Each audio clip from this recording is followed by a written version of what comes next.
वंदे मातरम। सभी दोस्तों को जय हिंद। सभी दोस्त अच्छे होंगे और मैं लेकर आ चुका हूं आपके लिए पूरा प्रैक्टिस सेट। मेरे मित्र, हम देखने वाले हैं एसएससी जीडी का।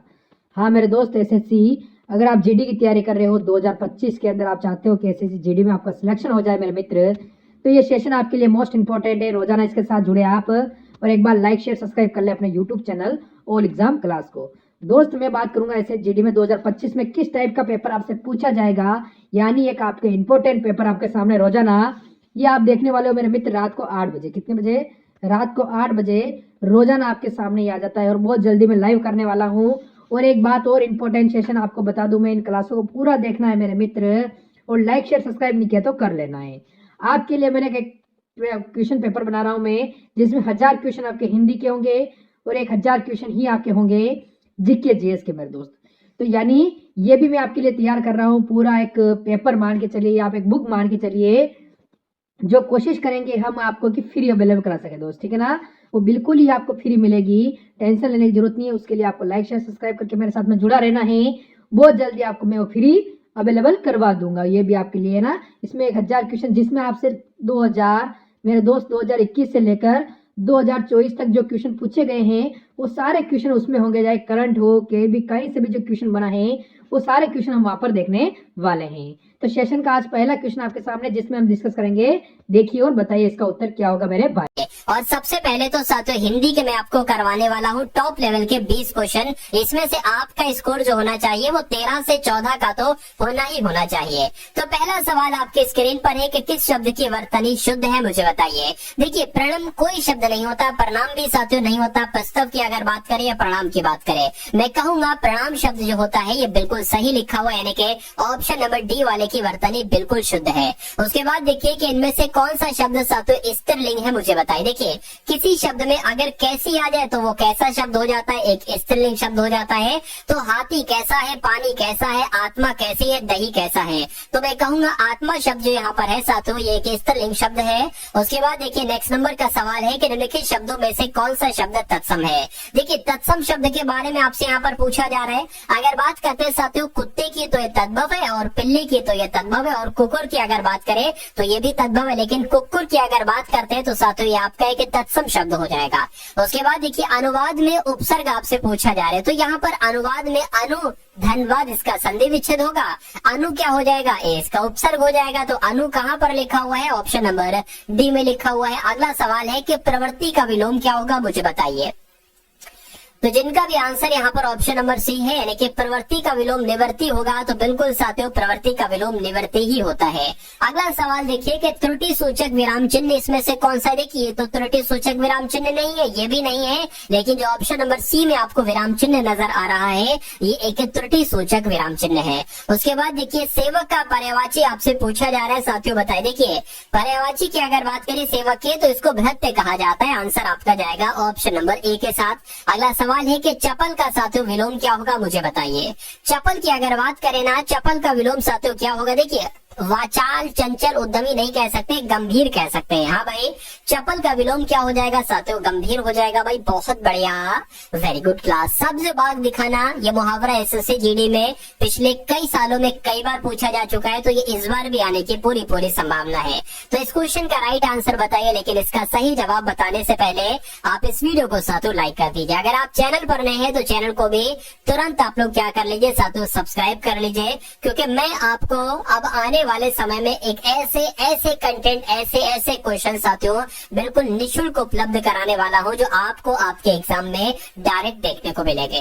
और ये मॉडल पेपर साथियों उनमें से एक ऐसा मॉडल पेपर है जो आपके लिए मोस्ट इंपॉर्टेंट है। तो ये एसएससी जीडी 2025 एग्जाम के लिए डेली क्लास होती है साथियों। आप इस अगर डेली क्लास को देखते हैं और अपने एग्जाम तक देखते रहेंगे तो मेरा मानना है आपकी तैयारी इतनी तगड़ी हो जाएगी कि कोई भी एग्जामिनर जितना कठिन एसएससी जीडी का पेपर बना दे, आप टारगेट सिलेक्शन स्टूडेंट हो साथियों, मेरा मानना है कि उस पूरे पेपर को आप बहुत शानदार तरीके से हल कर डालोगे। 95% आप साथियों पूरा पेपर हल कर डालोगे। 5% आपको जो दिक्कत लगेगी वो जीके में ही लगेगी, और जीके में साथियों बात करें तो लगना भी चाहिए। जीके में साथियों कोई दिक्कत नहीं, अगर 20 में से आप 16 सवाल सही कर लेते तो बहुत अच्छा स्कोर माना जाता है। लेकिन नहीं साथियों, मैं आपको हिंदी में इतनी प्रैक्टिस कराऊंगा कि 20/20 आपके, रीजनिंग में मैं आपको इतनी अच्छी प्रैक्टिस कराऊंगा कि 20/20 सही होंगे और मैथ में इतना आपको महान बना दूंगा कि 20/20 आपके सही होंगे। तो अगर यहाँ से साथियों 60 आपके आ गए और मान लेते हैं साथियों वहां से अगर आपके 14वें प्रश्न आपने सही कर दिए जीके में तो 74 आपका है। 74 अगर प्रश्न आप सही कर देते हो तो कोई दुनिया का ऐसा नहीं होगा एग्जामिनर जो आपको साथियों हरा सके। खैर अब बात करते हैं सब्ज बाग दिखाना। इस मुहावरे का मतलब होता है लालच देकर उल्लू बनाना। तो जिनका आंसर यहाँ पर ए था मैं कहूंगा बिल्कुल करेक्ट है। ये विडौजा शब्द साथियों बहुत आपके एग्जाम में पूछा जाता है। कहा जाता है कि विडौजा का पर्यायवाची क्या होगा, तो ये इंद्र का पर्यायवाची है साथियों विडौजा, ये आप लोग ध्यान रखेंगे। अगला सवाल है कि तद्भव शब्द आपसे पूछा जा रहा है, इसमें से एक है तद्भव शब्द बता दिए। देखिए रेखा की अगर बात करें तद्भव नहीं है, ये आपका तत्सम है। पांत की अगर बात करें आपका तद्भव है। पंक्ति की बात करें तो ये आपका साथियों तत्सम है। उसके बाद देखिए इनमें से एक रसा का पर्यायवाची शब्द नहीं, ये भी आपसे देखते हो आपके एग्जाम में पूछा जाएगा। देखिए रसा का पर्यायवाची एक तरीके से रत्न गर्भा कहते हैं, अचला कहते हैं, धरित्री कहते हैं, लेकिन साथियों तमिश्रा नहीं कहते, नहीं कहते हैं तो ये आपका सही जवाब है। अगला सवाल है जिसे बुलाया ना गया हो उसके लिए एक शब्द आपसे यहाँ पर पूछा जा रहा है, तो उसको साथियों क्या कहा जाता है, ये बहुत इंपॉर्टेंट क्वेश्चन है। अनाहूत उसको कहा जाता है। क्या कहा जाता है साथियों, अनाहूत कहा जाता है जिसे बुलाया ना गया हो। उसके बाद देखिए इनमें से शुद्ध वाक्य साथियों बताइए मुझे कौन सा है। तो अगर बात करते हैं मैं आज बहुत दुखी हूँ, मैं आज भारी दुखी नहीं होगा, ये यहाँ पर क्रम गलत है। मैं आज बहुत दुखी हूँ ये आपका बिल्कुल सही वाक्य हो जाएगा और यही आपका बिल्कुल करेक्ट आंसर हो जाएगा। अगला सवाल है कि उद्धत का साथियों उपसर्ग आपसे यहाँ पर पूछा जाए, तो उद्धत का अगर आपके एग्जाम में उपसर्ग पूछा जाए तो आपको उत बताना और नीचे हलंत भी लगा होना चाहिए, बात आप लोग बहुत ध्यान रखेंगे। उसके बाद देखिए ऋषि का साथियों स्त्रीलिंग क्या हो जाएगा बताइए, ऋषिणी हो जाएगा नहीं, ऋषिपल्ली हो जाएगा नहीं, ऋषिका हो जाएगा। क्या हो जाएगा साथियों, ऋषिका हो जाएगा। जिनका भी आंसर यहाँ पर ऑप्शन नंबर सी मैं कहूंगा आंसर आपका बिल्कुल करेक्ट है भाई, बहुत बढ़िया, वेरी गुड क्लास। साथियों अगर बात करें अभी हम लोग देखेंगे जीएस के सवाल, उसके बाद देखेंगे रीजनिंग के सवाल, उसके बाद देखेंगे साथियों मैथ के सवाल और आपके ये हिंदी के सवाल तो साथियों चल रहे हैं। तो एक ऐसा मॉडल पेपर आपको साथियों में दे रहा हूँ जो एग्जाम के लिहाज से, एग्जाम के पॉइंट ऑफ व्यू से साथियों बहुत इंपॉर्टेंट है। उसके बाद देखिए नेक्स्ट नंबर का सवाल है कि नीचे लिखे वाक्य के लिए सही मुहावरे का चयन कीजिए। आखिर एक दिन अत्याचार का भी अंत होता है और अत्याचारी अपने दुष्कर्मों के लिए स्वयं सिर धुनता है, ये होना चाहिए, या अपने दुश्मनों कर्मों के लिए अपने कलेजे पर हाथ रखता है, नहीं, असमंजस में पड़ जाता है, नहीं, फूट फूट कर रोता है, नहीं। साथियों मैं कहूंगा कि यहाँ पर जो आपका पूरा होना चाहिए ना, यहाँ पर क्या होगा पता, आखिर एक दिन अत्याचार का भी अंत होता है और अत्याचारी अपने दुष्कर्मों के लिए स्वयं सिर धुनता है, ये यहाँ पर आना चाहिए। तो मैं कहूंगा ऐसा ऑप्शन नंबर ए में और ये आपका बिल्कुल करेक्ट आंसर है। अगला सवाल है पत्र का अनेकार्थी बताइए मुझे क्या होगा। देखिए पत्र को जल थोड़ी ना कहते हैं, पत्र को पत्ता कहते हैं, तो पत्ता कहते हैं, पत्र का अनेकार्थी यही हो जाएगा। अंजर पंजर ढीले करना आप भी अक्सर बोलते होगे भाई तेरे तो मैं अंजर पंजर ढीले कर दूंगा, इसका मतलब क्या होता है, पिंजरे की मरम्मत करना नहीं साथियों। उसके अलावा पिंजरा खाली करना नहीं, बुरी तरह मारना। अगर आप किसी को मारना चाहते हो तो आप उससे कहते हो भाई तेरे अंदर अंजर पंजर ढीले कर दूंगा, बुरी तरह मारना, एक तरीके से इसको कहा जाता है। अगला सवाल है कि इनमें से कौन सा शब्द तत्सम नहीं है मुझे बताइए। देखिए ये बहुत इस टाइप के सवाल अब आपसे बहुत पूछे जाएंगे कि इनमें से कौन सा तत्सम है, इनमें से कौन सा तद्भव है, तो आप कैसे साथियों जवाब दोगे मैं आपको बता देता हूँ। देखिए जो पढ़ने में कठिन लगे, जो पढ़ने में कठिन लगे साथियों वो आपका तत्सम होता है और जो पढ़ने में साथियों आसान लगे वो आपका तद्भव होता है। ये चीर थोड़ा सा कठिन है क्योंकि छा यहाँ पर आ गया है तो ये तत्सम है, ठीक है ना, तत्सम है। मयूर भी आपका तत्सम है। सफेद की अगर बात करें, और एक और ट्रिक मैं आपको बताता हूँ जिनको हम बहुत ज्यादा बोलते हैं अपने रोजमर्रा के जीवन में, वो तद्भव शब्द होते हैं। तो मुझे बताइए इनमें से सबसे ज्यादा आप कौन सा शब्द बोलते हो, सफेद ही तो बोलते हो भाई, मयूर थोड़ी ना, मोर बोलते हो, ठीक है ना। तो मैं कहूंगा सफेद आपका तद्भव शब्द हो जाएगा। अब यहाँ पर अगर बात करें, अब आपके साथियों जीएस के मैं क्वेश्चन लाया हूँ, कितने, एकदम टॉप लेवल के 20 क्वेश्चन। ये 20 क्वेश्चन होंगे, इसमें से आपको साथियों 11 प्रश्न आपको बिल्कुल सही करना है। मतलब 10-11 से नीचे आपका स्कोर नहीं जाना चाहिए, ऊपर हो जाता है तो बहुत अच्छी बात है। तो इस टारगेट को अचीव करने के लिए देखिए साथियों, पंडित शिव कुमार शर्मा किसके वादक हैं, तो यहाँ पर अगर साथियों बात करते हैं ये तो संतूर वादक है, आंसर आपका बी के साथ जाएगा। उसके बाद देखिए अगला सवाल है कि मोहिनी अट्टम नृत्य निम्नलिखित में से कहाँ पर किया जाता है।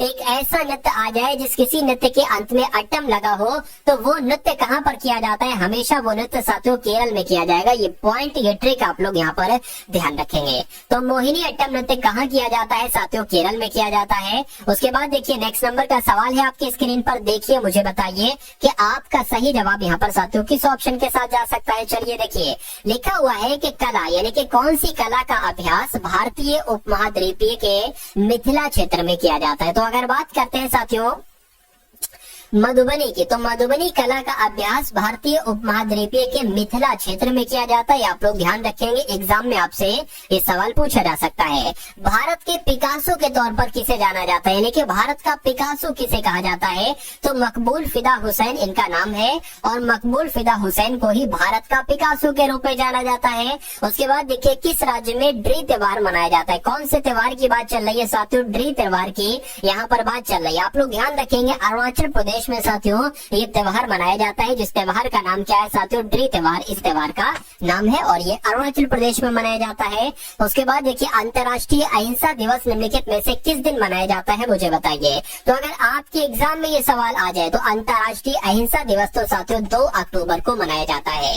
कब मनाया जाता है साथियों? 2 अक्टूबर को मनाया जाता है। उसके बाद देखिए विश्व साक्षरता दिवस कब मनाया जाता है, बताइए। तो विश्व साक्षरता दिवस की अगर बात करते हैं, ये साथियों 8 सितंबर को मनाया जाता है। 8 सितंबर को साथियों विश्व साक्षरता दिवस मनाया जाता है, ये भी आपको मालूम होना चाहिए भाई। बहुत बढ़िया, वेरी गुड क्लास। साथियों क्लास को लाइक कर दीजिए। आपने अभी तक इस वीडियो को अगर लाइक नहीं किया है तो मेरी रिक्वेस्ट है आपसे कि इस वीडियो को साथियों अगर आप लाइक कर देंगे तो अगला मॉडल पेपर में बहुत जान लगा के बनाऊंगा और बहुत अच्छा कंटेंट आपके लिए लाऊंगा, बहुत शानदार, बहुत चुनिंदा प्रश्न आपके सामने लाऊंगा।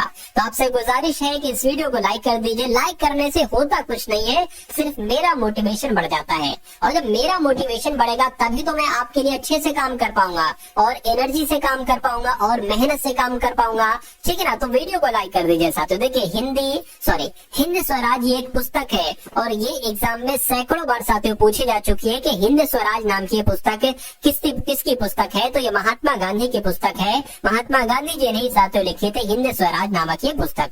उसके बाद देखिए डॉक्टर राजेंद्र प्रसाद स्मृति पुरस्कार ये किस क्षेत्र से संबंधित है, मुझे बताइए। तो ये लोक प्रशासन से संबंधित है, यानी कि ये पुरस्कार की अगर बात करते हैं लोक प्रशासन से संबंधित है। आंसर आपका डी के साथ जाएगा। निम्नलिखित में से किस व्यक्ति ने प्रसिद्ध पुस्तक story of my experiments with truth ये लिखी? तो ये पुस्तक के लेखक आपसे पूछे जा रहे हैं। इस पुस्तक के लेखक भी कौन है साथियों? महात्मा गांधी जी हैं। यानी कि महात्मा गांधी जी की एक पुस्तक है story of my experiments with truth, ये आप लोग ध्यान रखेंगे। उसके बाद देखिए निम्नलिखित में से किसने विभिन्न विषयों में 2 नोबेल पुरस्कार प्राप्त किए? तो किनकी बात चल रही है साथियों? ठीक है ना, पियरे क्यूरी की बात कर चल रही है साथियों। इन्होंने 2 अलग अलग विषयों में नोबेल पुरस्कार प्राप्त किए थे। आजादी का अमृत महोत्सव के तहत बढ़े चलो अभियान निम्नलिखित में से किस केंद्रीय मंत्रालय के द्वारा शुरू किया गया था? तो ये तो साथियों संस्कृति मंत्रालय के द्वारा शुरू किया गया था। किसके द्वारा शुरू किया गया था? संस्कृति मंत्रालय के द्वारा शुरू किया गया था। आंसर आपका बी के साथ जाएगा। अगला सवाल है कि भारतीय संविधान का अनुच्छेद 324 से लेकर 329 निम्नलिखित में से किस पहलू से संबंधित है? तो ये किस पहलू से संबंधित है साथियों? ये तो चुनाव से संबंधित है। जो भी 324 से लेकर साथियों 329 तक अनुच्छेद है, इन सभी का संबंध कहीं ना कहीं इनमें चुनाव का जिक्र हुआ है। उसके बाद देखिए संविधान के किस अनुच्छेद के प्रावधानों के अंतर्गत भारत सरकार ने भारत रत्न और पद्मश्री को प्रारंभ किया था? तो क्या अगर बात करें साथियों राइट आंसर होगा अनुच्छेद 18 आपका साथियों बिल्कुल सही जवाब हो जाएगा। यानी कि संविधान का ऐसा कौन सा अनुच्छेद है? तो मैं कहूंगा अनुच्छेद 18 है, जिसके तहत भारत रत्न और पद्मश्री को प्रारंभ किया गया था। ये बात आप लोग ध्यान रखेंगे। अगला सवाल है कि 1927 में महाराष्ट्र में महाड़ सत्याग्रह किसने शुरू किया था? तो ये महाड़ सत्याग्रह जो शुरू हुआ था ये महाराष्ट्र में शुरू हुआ था, 1935 में शुरू हुआ था। और किसके द्वारा शुरू हुआ था? तो डॉक्टर भीमराव अंबेडकर के द्वारा शुरू हुआ था। ये बात आप लोग यहाँ पर ध्यान रखेंगे। तो जिनका आंसर यहाँ पर है ऑप्शन नंबर सी के साथ मैं कहूंगा बिल्कुल करेक्ट है। अगला सवाल है कि संयुक्त राज्य अमेरिका ने किस वर्ष दूसरे विश्व युद्ध में प्रवेश किया, मुझे बताइए। चलिए तो अगर बात करते हैं साथियों 1941 में, तो बिल्कुल साथियों आपका राइट आंसर यहाँ पर बिल्कुल करेक्ट हो जाएगा। यानी कि संयुक्त राज्य अमेरिका ने 1941 में दूसरे विश्व युद्ध में प्रवेश किया था। राइट आंसर आपका बी के साथ जाएगा। उसके बाद देखिए 1917 में चंपारण सत्याग्रह किस राज्य में प्रारंभ किया गया था? तो किस राज्य में प्रारंभ किया गया था साथियों? बिहार में प्रारंभ किया गया था। आंसर जिनका भी ऑप्शन नंबर सी है मैं कहूंगा बिल्कुल करेक्ट है। उसके बाद देखिए महात्मा गांधी जी ने निम्नलिखित में से किसे अपना राजनीतिक गुरु माना था? बताइए। तो किसे अपना राजनीतिक गुरु माना था? गोपाल कृष्ण गोखले को अपना राजनीतिक गुरु माना था। महात्मा गांधी जी के राजनीतिक गुरु गोपाल कृष्ण गोखले थे। इतनी सी बात आप लोग ध्यान रखेंगे। उसके बाद देखिए जब सुभाष चंद्र बोस ने भारतीय राष्ट्रीय कांग्रेस के अध्यक्ष के पद से इस्तीफा दिया था तो इस पद का प्रस्ताव किसे दिया गया था?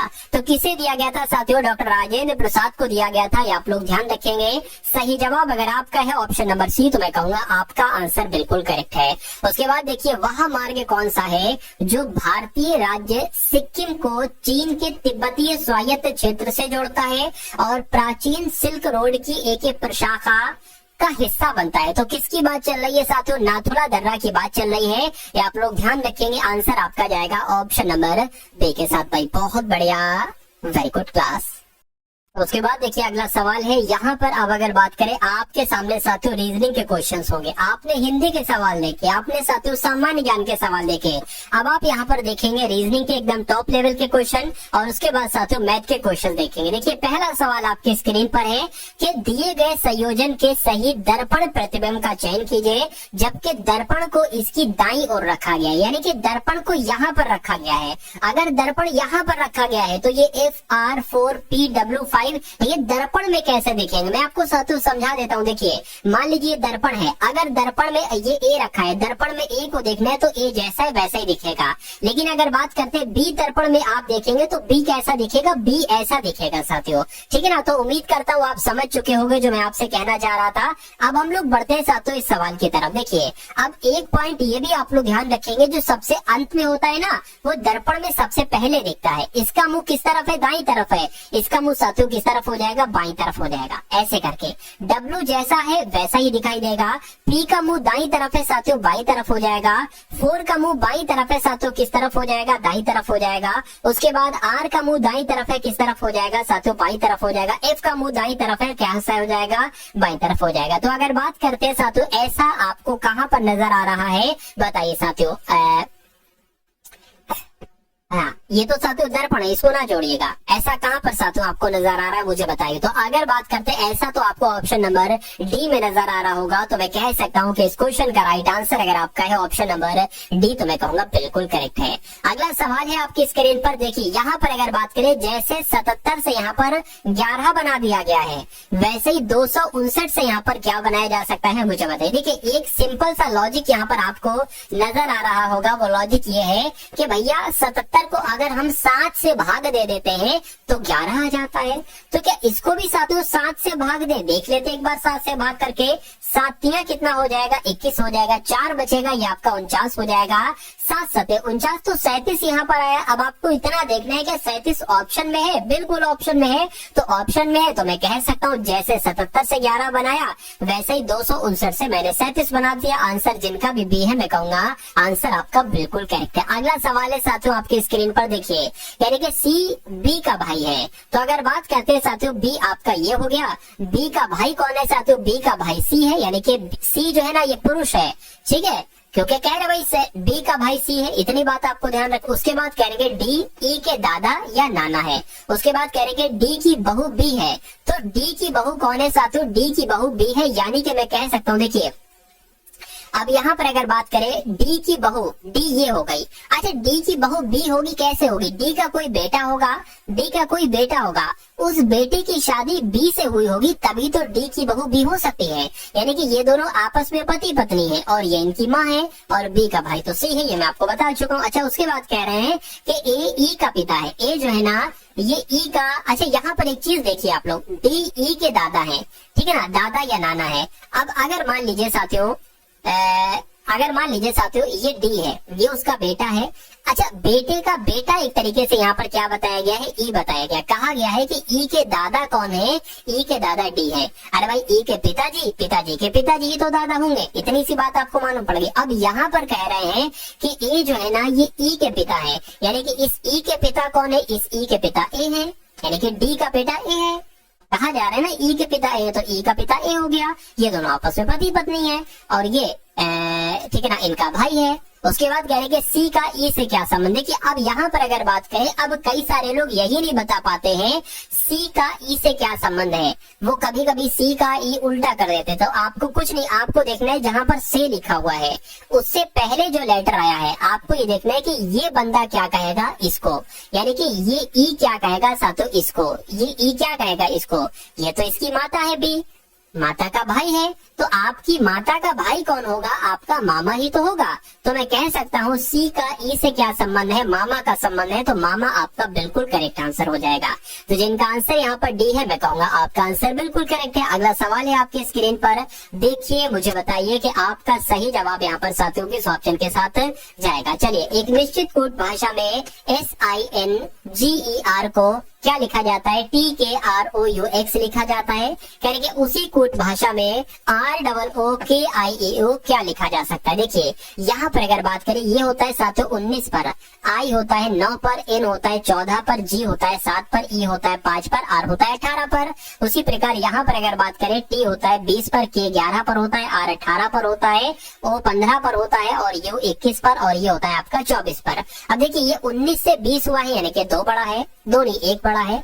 ये 9 से साथियों 11 हो गया है, 2 बड़ा है, यानी कि पहले 1 बढ़ाया गया, ठीक है ना, उसके बाद साथियों 2 बढ़ाया गया, उसके बाद 14 से यहाँ पर क्या हो गया 18 हो गया है, 4 बढ़ा दिया गया। अच्छा ऐसे ऐसे चल रहा है क्या मैटर, तो देख लेंगे यहाँ पर भी, पहले 1 बढ़ाया गया तो R में 1 बढ़ाएंगे S आ जाएगा। उसके बाद ये 9 से 11 हुआ था, यानी कि 2 बढ़ाया गया था, तो 15 से 2 बढ़ाएंगे, वो 15 पर होता है, 2 बढ़ाएंगे साथियों Q आ जाएगा। SQ यहाँ पर है और SQ यहाँ पर है। अब यहाँ पर साथियों ये N 14 पर है, 14 से क्या हो गया है 18 हो गया है, यानी कि 4 बढ़ाया गया है। तो O में 4 बढ़ाएंगे तो साथियों क्या आ जाएगा, तो S आ जाएगा। मैं कहूंगा S सिर्फ यहाँ पर है, तो ये आपका बिल्कुल करेक्ट आंसर हो जाएगा। इतना करेंगे आप स्किप कर देंगे, लेकिन मैं आपको समझा रहा हूँ, आप एग्जाम में होंगे तो इसको आंसर टिक करके अगला बढ़ जाएंगे, लेकिन आप देख लीजिए सॉल्यूशन देख लीजिए पूरा। साथियों देखिए ये साथियों G 7 पर होता है और ये क्या आ गया है साथियों 15 पर आ गया है, यानी कि कितना 7 से एकदम कितना बढ़ा दिया भाई, बहुत बढ़ा दिया यहाँ पर तो। अच्छा 8 बढ़ा दिया गया, अच्छा पहले 1 बढ़ाया गया, फिर 2 बढ़ाया गया, ठीक है ना, और फिर एकदम 4 बढ़ाया गया, फिर 8 बढ़ाया गया। तो समझ रहे हैं ना आप कैसे, मतलब डबल डबल डबल बढ़ रहा है यहाँ पर, डबल डबल डबल। चलिए अब उसके बाद देखिए नेक्स्ट नंबर का क्वेश्चन है, फिर 16 बढ़ जाएगा, यही होगा, देख लीजिए एक बार अगर मैं आपको बता दूं, ठीक है ना। 7 से क्या हो गया साथियों, 7 से ये आपका कितना 15, यानी कि ठीक है उतना बड़ा, और ये E होता है 5 पर, ठीक है ना, 5 पर होता है, तो साथियों ये कितना हो गया U, यानी कि 21 हो गया। बिल्कुल साथियों 16 ही तो बड़ा है, अरे भाई 5 से 21 हुआ है तो कितना बड़ा है, तो 16 ही तो बड़ा है।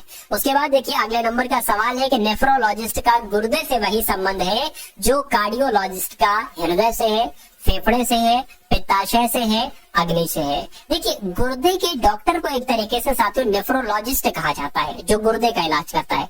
उसी प्रकार जो हृदय का इलाज करते हैं उनको कार्डियोलॉजिस्ट कहा जाता है। तो सिंपल सी ये दोनों बातें आप लोग ध्यान रखेंगे। उसके बाद देखिए नेक्स्ट नंबर का सवाल है कि उस विकल्प का चयन कीजिए जिसमें निम्नलिखित शब्दों का वह क्रम दिया गया है जिस क्रम में वो अंग्रेजी शब्दकोश में है। देखिए एक सवाल यहाँ से ऐसा साथियों आपसे एग्जाम में पूछा जाता है, तो इस सवाल को कैसे करेंगे, मतलब इन जो 1 2 3 4 5 वर्ड्स आपके सामने हैं, इनको अगर आप अंग्रेजी वर्णमाला के अकॉर्डिंग लगाएं, जैसे डिक्शनरी में लिखे होते हैं, आपको पता होगा कि डिक्शनरी में सबसे पहले ए वाले वर्ड लिखे होते हैं, फिर ए, ठीक है ना, फिर बी वाले वर्ड लिखे होते हैं, फिर साथियों ABC ऐसे करके लिखे होते हैं ना, ये आपने भी देखा होगा। तो वही चीज यहाँ पर आपसे यहाँ पर पूछी जा रही। देखिए अब मुझे ये बता दीजिए साथियों, क्या मुझे ये बता दीजिए कि देखिए UN यहाँ पर भी है, UN यहाँ पर भी है, UN यहाँ पर भी है, यहाँ पर भी, यहाँ पर भी है, अच्छा E भी तो है, E भी तो है। तो हम नहीं अभी बता सकते कि कौन सा पहले पर आएगा। अब देखिए V पहले आता है या C पहले आता है, तो मैं कहूंगा C पहले आता है।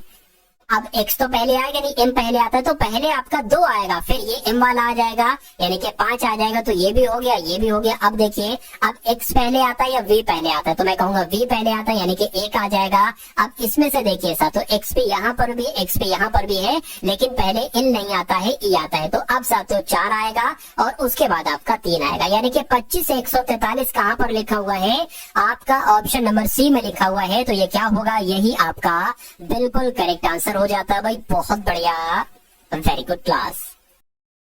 यदि सफेद को काला कहा जाए, काले को क्या कहा जाए साथियों, यहाँ पर एक सेकंड, हाँ, काले को भूरा कहा जाए, भूरे को लाल कहा जाए, लाल को हरा कहा जाए, हरे को नीला कहा जाए, नीले को पीला कहा जाता है। तो स्टॉप सिग्नल लाइट का रंग क्या होता है? देखिए अगर बात करें स्टॉप सिग्नल लाइट का रंग क्या होता है, लाल होता है।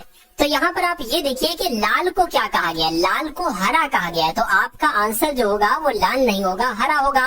तो मैं कहूंगा आंसर आपका हरा यानी कि ऑप्शन नंबर डी के साथ जाएगा। उसके बाद देखिए नेक्स्ट नंबर का सवाल है आपके स्क्रीन पर कि एक निश्चित कोड भाषा में TWO को 3 लिखा जाता है, FIVE को 4 लिखा जाता है। तो उसी कोड भाषा में EIGHT यानी कि 8 को क्या लिखा जाएगा साथियों, मुझे बताइए कि आपका सही जवाब यहाँ पर क्या होगा।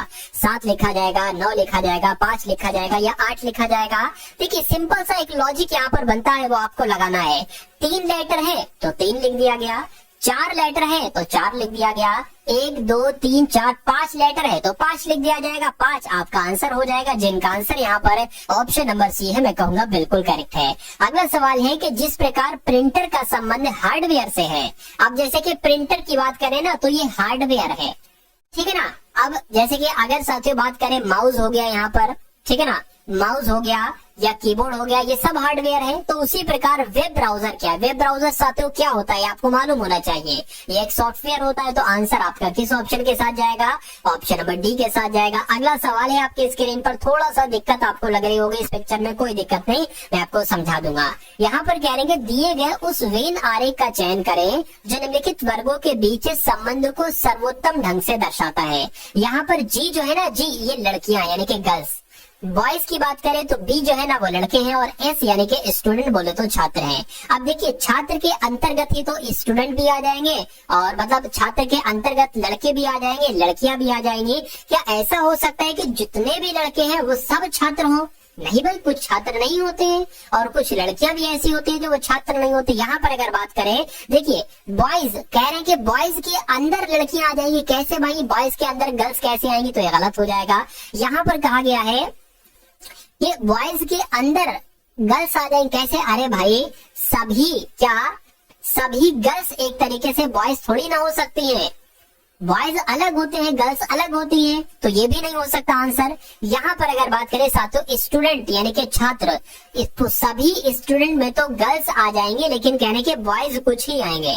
देखिए ये तो मैं कह सकता हूँ कि सभी स्टूडेंट में से कुछ स्टूडेंट्स मान लेते हैं, इतने बॉयज वो स्टूडेंट होंगे और इतने बॉयज जो है वो स्टूडेंट नहीं होंगे, लेकिन ये बात गलत है। कहने के सभी जो गर्ल्स है ना वो सब स्टूडेंट नहीं साथियों, यहाँ पर भी यही मैटर होना चाहिए जो मैटर हमें यहाँ पर मिल रहा है। अब ये स्टूडेंट है, अब यहाँ पर कहा जा रहा है कि भाई कुछ बॉयज, इतने बॉयज जो है ना वो स्टूडेंट हैं, और इतनी गर्ल्स जो है ना वो साथियों स्टूडेंट हैं। बाकी ये गर्ल्स हैं, ये स्टूडेंट नहीं, क्योंकि कुछ स्टूडेंट होते हैं बॉयज, कुछ स्टूडेंट नहीं होते हैं, ठीक है ना। तो मैं कहूंगा ये सबसे सटीक आपका आंसर हो जाएगा, और यही आपका क्या होगा, यही आपका बिल्कुल करेक्ट आंसर हो जाता है भाई। बहुत बढ़िया, वेरी गुड क्लास। यहाँ पर अगर बात करें साथियों, अब आपके सामने मैथ के सवाल शुरू हो चुके हैं। तो 10 टॉप लेवल के साथियों मैथ के क्वेश्चंस देखेंगे जो आपके एग्जाम में आने की पूरी संभावना है। 10 टॉप कॉन्सेप्ट आप लोग यहाँ पर देखेंगे। देखिए यहाँ पर लिखा हुआ है 15 मीटर और 12 मीटर भुजाओं वाले कमरे के फर्श को, यानी कि एक कमरा है, क्या है साथियों, अगर बात करें एक कमरा यहाँ पर बताया गया है जिसकी एक जो भुजा है वो 12 है और एक भुजा क्या है साथियों 15 है, ऐसे करके बताया गया। तो कह रहे हैं कि इस कमरे के फर्श को पक्का करने के लिए वर्गाकार टाइलों की कम से कम संख्या क्या होगी, यानी कि अगर इसमें टाइल बिछाए जाए साथियों वर्गाकार करके, ऐसे करके, ठीक है ना। तो कहने के उनकी कम से कम संख्या यानी कि कितने टाइल लगेंगे, ये आपसे कुल मिला के यहाँ पर सवाल जो है ना वो साथियों पूछा जा रहा है। बस इतनी सी बात है, ठीक है ना, पूरे फर्श पर। तो अगर ये सवाल आपके सामने आता है कि एक कमरा होता है और उस कमरे की लंबाई चौड़ाई दी जाती है और पूछा जाता है कि इसमें कितने वर्गाकार टाइल आ सकते हैं कम से कम, तो आप कैसे निकालेंगे पता? 2 संख्याएं आपको दे रखी होंगी 15 और 12 या कोई भी संख्या दे रखी है, तो सबसे पहले उनका साथियों आप HCF निकाल लेंगे। क्या निकाल लेंगे? HCF निकाल लेंगे। तो अगर बात करें ये 3 से कटेगा, ठीक है, 3 पंजे 15 हो जाएगा, 3 चौक आपका 12 हो जाएगा। अब नहीं कटेगा, अब 5 से अलग कटेगा, 4 से अलग कटेगा, तो यहीं पर हम रोक देंगे, 3 ही हमारा HCF हो जाएगा। अब आपको क्या करना है साथियों, 12 गुणा 15 करना है और नीचे आपको क्या करना है 3 गुणा 3 करना है। अब भाई ये 12-15 कैसे आया, भुजाएं आपको दे रखी है, 3 कैसे आया, ये HCF है, 3 गुणा 3 2 बार लिखिए इसको, 3 एकम 3, 3 चौक आपका 12 हो जाएगा, 3 एकम 3, 3 पंजे आपका 15 हो जाएगा, यानी कि 4 पंजे कितना हो जाएगा, 20 हो जाएगा। तो मैं कहूंगा कि वर्गाकार टाइलों की न्यूनतम संख्या कितनी होगी, 20 होगी। तो 20 आपका बिल्कुल सही जवाब हो जाएगा। तो समझ गए साथियों, अगर ऐसा सवाल आपके सामने आता है तो आपको कैसे करना है ये मैंने आपको साथियों बता दिया। अब उसके बाद देखिए नेक्स्ट नंबर का सवाल है आपकी स्क्रीन पर, देखिए कह रहे कि 40 दर्जन केले 1440 रुपए में बेचने पर, क्या साथियों 40 दर्जन केले हैं जो कि 1440 रुपए में यहाँ पर बेचे जा रहे हैं, ठीक है ना। उसके बाद साथियों क्या लिखा हुआ है कि बेचने पर एक व्यक्ति को 20% का लाभ होता है। कितने प्रतिशत का लाभ होता है साथियों, 20% का लाभ होता है कहा जा रहा है।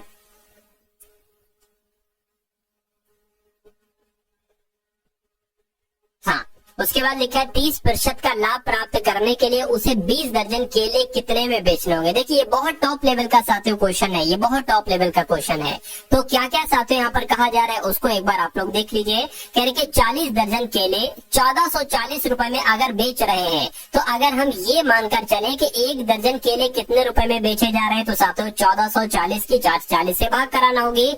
तो यहाँ पर क्या आ जाएगा साथियों, 4 तिया 12, 24 हो जाएगा, 4 पंजे 20, 4 छंग 24, यानी कि 36 रुपए, क्या 36 रुपए प्रति दर्जन, 36 रुपए प्रति दर्जन के हिसाब से केले साथियों बेचे जा रहे हैं, ठीक है ना। और कह रहे हैं कि व्यक्तियों को 20% का लाभ होता है, यानी कि 36 रुपए में अगर केले बेचे जा रहे हैं तो 20% का लाभ होगा, यानी कि 120% की जो वैल्यू है साथियों वो कितनी है, वो 36 है। तो जरा ये निकाल लीजिए आपकी कितने रुपए में, 36 रुपए में अगर केले बेचे जा रहे हैं 36 रुपए के प्रति दर्जन, तो कितने रुपए में केले खरीदेगा। 120% की वैल्यू 36 है, 100% की वैल्यू निकाल लोगे वही आपका क्रय मूल्य होता है, यानी 100% की कैसे वैल्यू निकालोगे, 120 नीचे आ जाएगा, 100 ये गुणा में आ जाएगा, 20 पंजे और 20 छंग 6 की अगर बात करें 36, यानी कि 30 रुपए में साथियों केले खरीदे गए हैं। 30 रुपए में केले खरीदे गए थे, 36 रुपए में केले बेचे जा रहे हैं, तो 20% का लाभ हो रहा है। उसके बाद कहा जा रहा है कि 30% का लाभ प्राप्त करने के लिए उसे 20 दर्जन केले कितने रुपए में बेचने होंगे।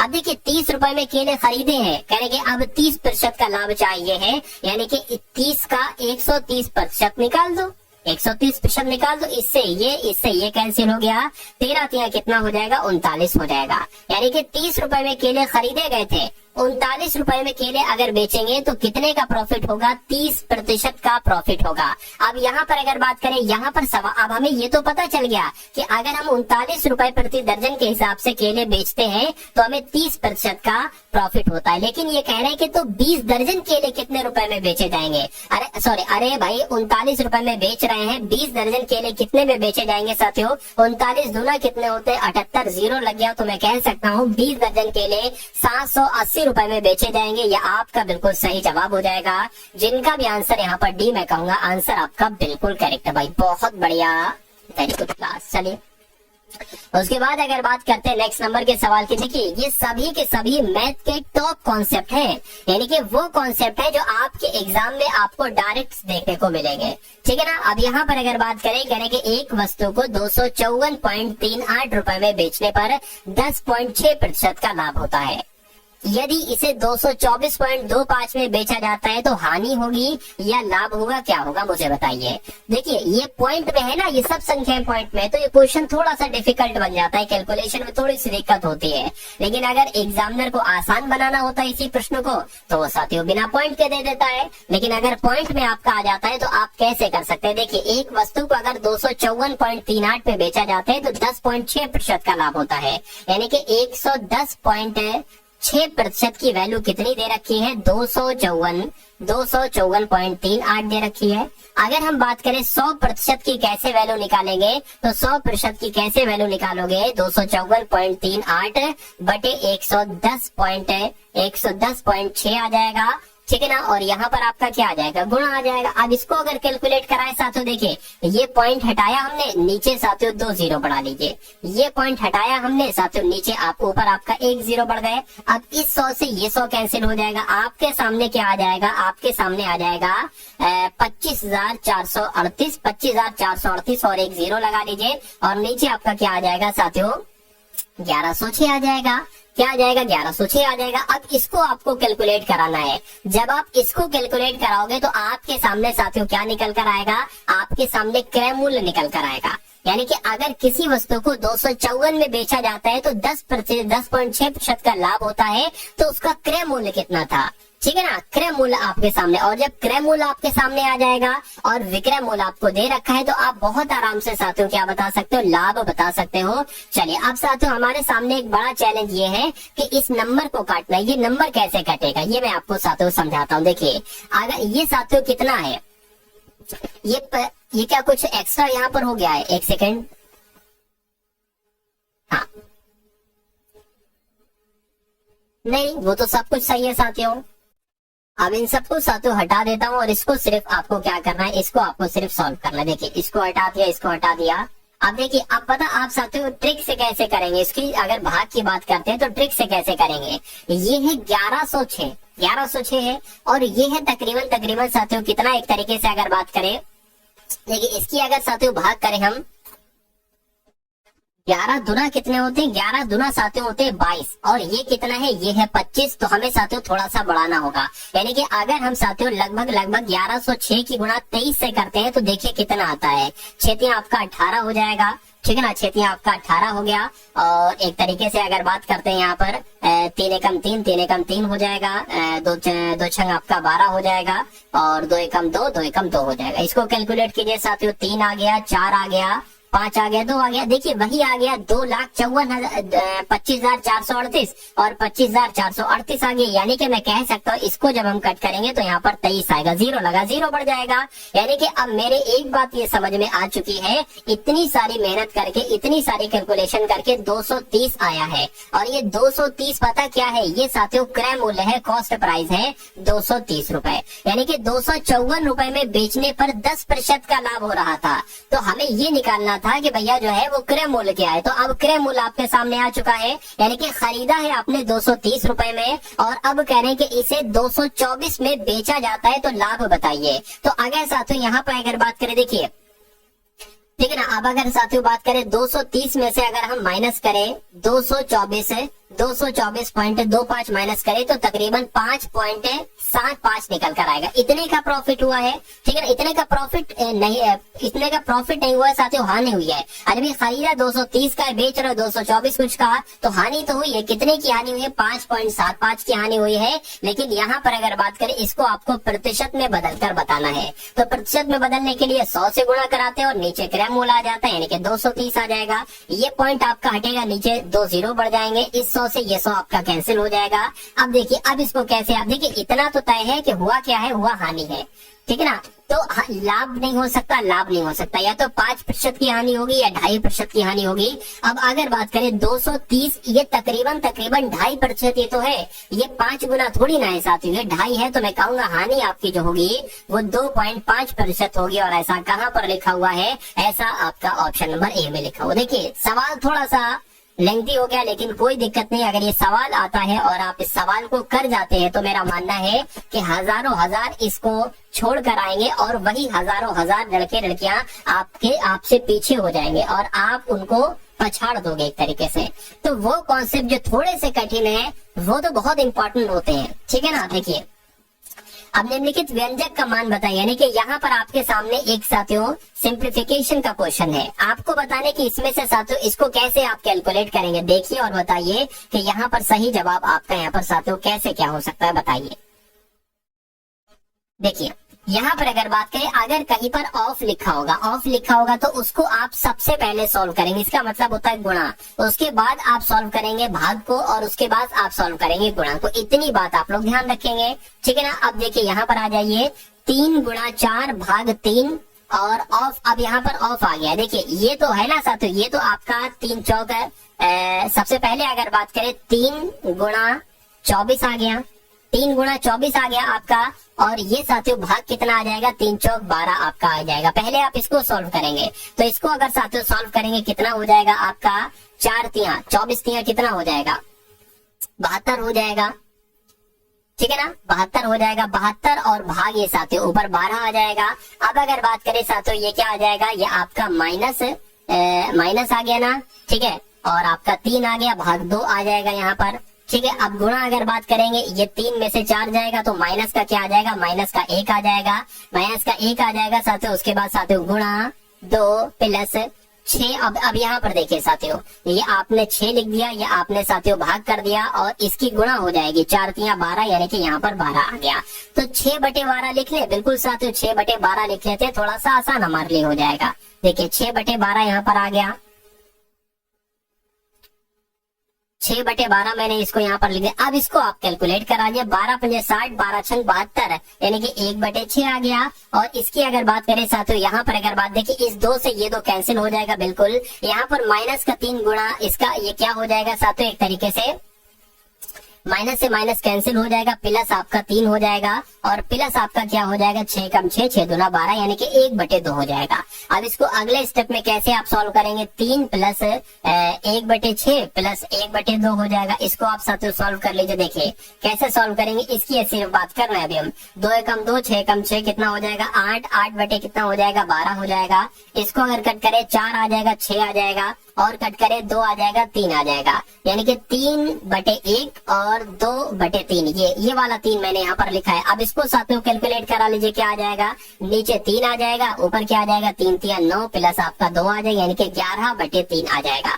तो इसकी अगर बात करें 11/3 को कैसे आप सॉल्व करेंगे, देखिए 3 आ गया, 3 तिया 9, 3 तिया 9 आ गया, क्या बचा, 2 बचा, यानी कि मैं कह सकता हूँ 3 सही 2/3 ये आपका आंसर हो जाएगा। और 3 सही 2/3 कहाँ पर लिखा हुआ है, ऑप्शन नंबर बी में लिखा हुआ है। तो जिनका आंसर यहाँ पर है ऑप्शन नंबर बी के साथ, मैं कहूंगा आपका आंसर यहाँ पर बिल्कुल करेक्ट है। अगला सवाल है आपकी स्क्रीन पर, देखिए और मुझे बताइए कि आपका सही जवाब साथियों यहाँ पर किस ऑप्शन के साथ जाएगा। बहुत शानदार क्वेश्चन है ये, बहुत शानदार क्वेश्चन। देखिए इसकी बात करते हैं साथियों, एक व्यापारी, क्या लिखा हुआ है, एक व्यापारी ने पेंसिल के 360 पैकेट 15 रुपए प्रति एक पैकेट की दर से खरीदे, यानी कि उसने 360 पैकेट खरीदे हैं और एक पैकेट कितने रुपए का है, तो 15 रुपए का है, ठीक है ना। उसने, अच्छा आप पहले तो ये बता दीजिए कि उसने कितने रुपए का माल खरीदा है, यानी कि एक पैकेट कितने का है, सॉरी एक पैकेट जो है ना 15 का है और 360 पैकेट खरीदे हैं,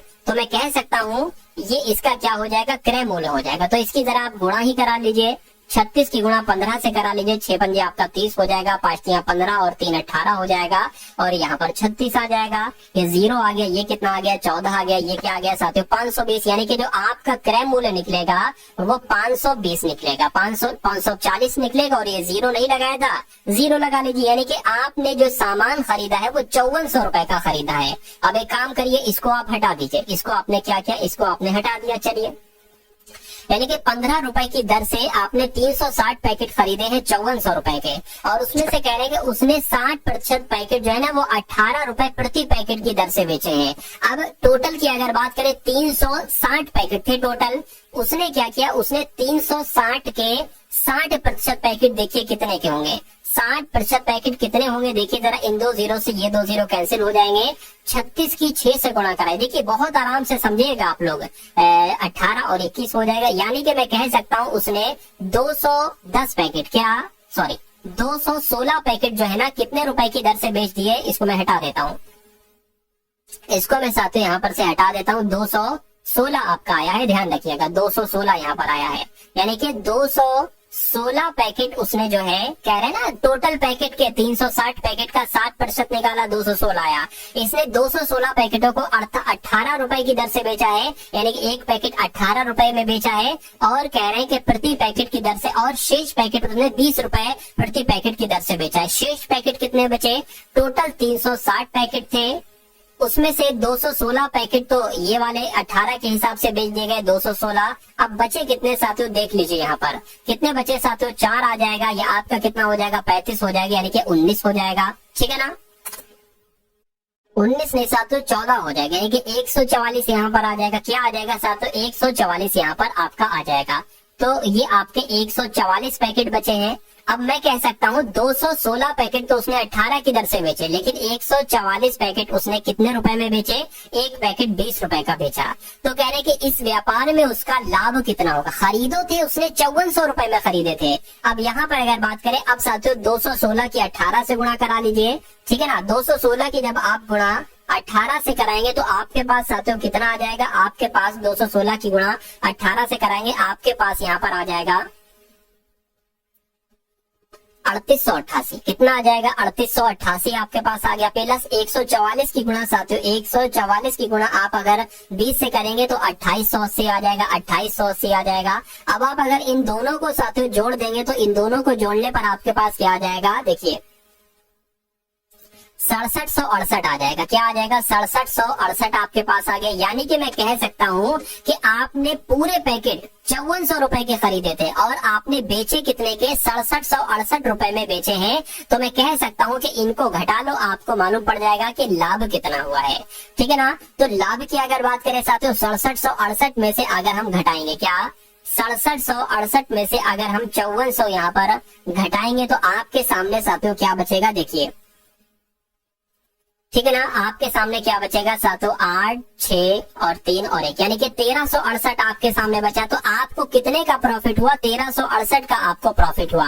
अब यहाँ पर अगर बात करें बस 1368 की को आपको प्रतिशत में बदल लेना है। कैसे बदलोगे 1368 गुणा 100 आ जाएगा। नीचे हमेशा क्रम मूल आता है, क्रम मूल 5400 है तो यहाँ पर क्रम मूल आ गया। इन दो जीरो से ये दो जीरो कैंसिल हो जाएंगे। 9 पंजे 45 9 छंग आपका 54 हो जाएगा।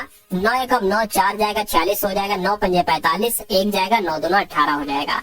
ठीक है ना। 6 दूना 12 हो जाएगा और 32 हो जाएगा। 6 पंजे आपका 30 हो गया। 2 बचा, पॉइंट लगाया, 0 बढ़ाया, 6 चौक आपका 20 हो जाएगा। यानी कि 25.4% का आपको प्रॉफिट होगा। 25.4% कहाँ पर लिखा हुआ है, ऑप्शन नंबर ए में लिखा हुआ है। तो जिनका आंसर यहाँ पर है ऑप्शन नंबर ए है, मैं कहूंगा बिल्कुल करेक्ट है। क्वेश्चन बहुत शानदार था साथियों, क्वेश्चन में कोई कमी नहीं थी। क्वेश्चन आपका बिल्कुल एग्जाम ओरिएंटेड था, यानी कि एग्जाम में आने वाला साथियों ऐसा सवाल जो आपके एग्जाम में आपको डायरेक्ट देखने को मिलेगा। ठीक है ना। चलिए अब अगर बात करें कह रहे कि यदि किसी संख्या के 3/4 का 80% 63 है तो वो संख्या क्या है। वो संख्या हम मान लेते हैं x है। कह रहे कि इस संख्या के 3/4 का मतलब गुणा 80% बोले तो 80/100 ये कितना है साथियों, इसको कैलकुलेट करोगे 63 आएगा। यहाँ पर कहा गया है तो संख्या बताए यानी कि x का मान आपको बताना है। देखिए ये अगर बात करें 20 चौक 80 और 20 पंजे इतना हो जाएगा। 4 से 4 आपका कैंसिल हो जाएगा यानी कि x बराबर आपका कितना आ जाएगा 63 गुणा ये इधर आ जाएगा 5 और आपका ये 3 जो है ना वो नीचे आ जाएगा। 3 एकम 3 3 दूना 6 3 एकम 3 यानी कि 21 पंजे कितने होते हैं साथियों 21 पंजे 5 एकम 5 5 दूना 10 यानी कि x बराबर 105 आएगा। 105 आपका बिल्कुल सही जवाब हो जाएगा। जिनका आंसर बी मैं कहूंगा आंसर आपका बिल्कुल करेक्ट है भाई, बहुत बढ़िया, वेरी गुड क्लास। चलिए साथियों उसके बाद देखिए नेक्स्ट नंबर का सवाल है कहने के पाइप ए और पाइप बी एक भरे हुए टैंक को क्रमशः 16 घंटे और 24 घंटे में खाली कर सकते हैं। यानी कि पाइप ए की अगर बात करें और पाइप बी की अगर बात करें, पाइप ए किसी टैंक को 16 घंटे में खाली कर देता है। देखिए खाली कर देता है तो माइनस लगा देते हैं। ठीक है ना। बी उसी भरे हुए टैंक को 24 घंटे में खाली कर देता है। और कहने के पाइप सी अकेले टैंक को 4 घंटे में भर देता है। तो ये भर रहा है तो प्लस लगा देंगे। सी जो है ना ये 4 घंटे में साथ उसको भर देता है। तो कहने के यदि ए बी सी को एक साथ खोल दिया जाता है तो टैंक का 35% भाग कितने समय में लगेगा, मतलब कितने समय में भरेगा। तो हमें ये मालूम करना है कि ए बी सी को अगर एक साथ खोल दिया जाता है तो टैंक कितने समय में भरेगा। ये तो बात की बात है, ये तो निकाल ही लोगे। पहले ये तो निकालो कि पूरा टैंक भरने में कितना समय लगेगा। अब देखिए यहाँ पर अगर बात करें अगला स्टेप हम ये करते हैं कि यहाँ पर एक ऐसा नंबर लेते हैं जो 16 के पहाड़े में भी आए, 24 के भी, 4 के पहाड़े में भी आए। अब कितनी कितनी बार में कटेगा देख लीजिए। 16 3 18, 24 दूना 48 और यहाँ पर साथियों आपका 12 आ जाएगा। 4 एकम 4 4 दूना 8 ऐसे करके आ जाएगा। इसका मतलब ये हुआ कि ए 1 घंटे में 3 लीटर पानी खत्म करता है, खाली करता है। बी 1 घंटे में 2 लीटर पानी कम करता है और 4 1 घंटे में 12 लीटर पानी भर देता है। अब मान लीजिए सी ने 12 लीटर पानी भरा और इन दोनों ने मिलकर 3 और 2 5 पानी खाली कर दिया। तो मैं कह सकता हूँ 7 लीटर पानी भरा गया। क्या यानी कि 1 घंटे में कितना पानी भरा गया, 1 घंटे में साथों 7 लीटर पानी भरा गया। अब यहाँ पर एक और काम आप करिए। अब देखिए तो ये नंबर पता क्या होता है, ये टोटल काम होता है। अब यहाँ पर ये टोटल पानी है, यानी कि टोटल पानी कितना है साथियों 48 है। 48 है। अब अगर हम साथियों बात करें, अगर आपसे सवाल ये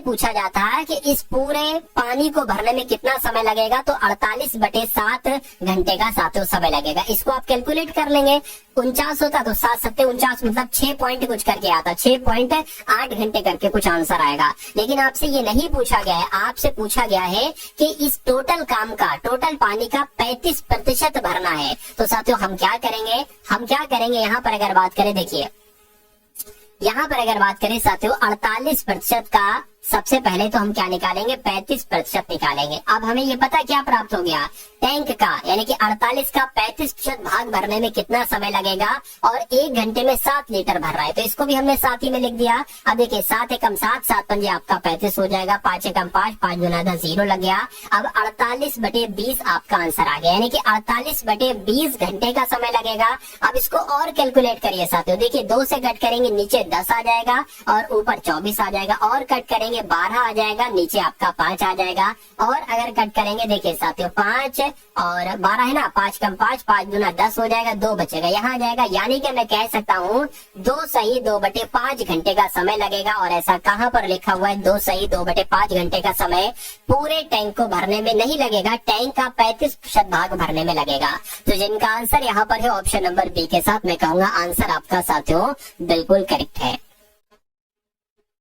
उसके बाद देखिए नेक्स्ट नंबर का सवाल है आपके स्क्रीन पर, देखिए और बताइए सही जवाब यहाँ पर आपका साथियों किस ऑप्शन के साथ जाएगा। चलिए लिखा हुआ है कि एक कंपनी में पुरुषों और महिलाओं की संख्या का अनुपात, यानी कि एक कंपनी में अगर पुरुष 5 है तो महिलाएं 4 होंगी, या इसको ऐसे भी कह सकते हैं कंपनी में अगर पुरुष 50 है तो महिलाएं 40 होंगी। 500 और 40 400 का भी अनुपात हो सकता है। उसके बाद कहने कि यदि पुरुषों और महिलाओं की संख्या में, यानी कि पुरुषों की संख्या में 16% की वृद्धि की जाती है और महिलाओं की संख्या में 15% की वृद्धि की जाती है, तो उसके बाद जो पुरुषों और महिलाओं का नया अनुपात बनेगा वो क्या अनुपात बनेगा, ये आपसे यहाँ पर पूछा जा रहा है। इस सवाल की अगर बात करें, देखिए यहाँ पर अगर बात करें साथियों हम लोग, ये जैसे कि मान लीजिए 5 एक आपका क्या हो जाएगा, पुरुष का अनुपात हो जाएगा, और महिलाओं का अनुपात साथियों यहाँ पर क्या हो जाएगा, कहीं ना कहीं एक तरीके से एक काम करिए साथियों, देखिए 5x हो जाएगा और 4x जो है वो महिलाओं का अनुपात हो जाएगा। अब यहाँ पर कहा गया है कि पुरुषों के अनुपात में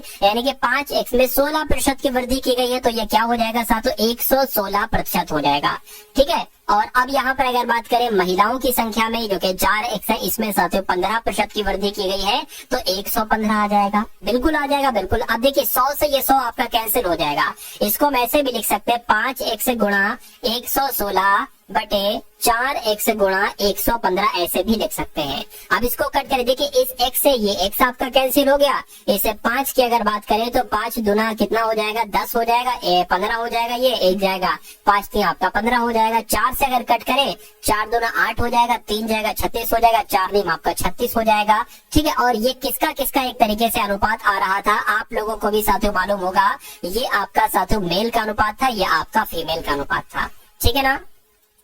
तो अब मैं साथियों कह सकता हूं कि मेल का अनुपात 29 है, फीमेल का अनुपात 23 है, यानी कि 29:23 आना चाहिए, जो कि कहां पर है, जो कि साथियों ऑप्शन नंबर डी में।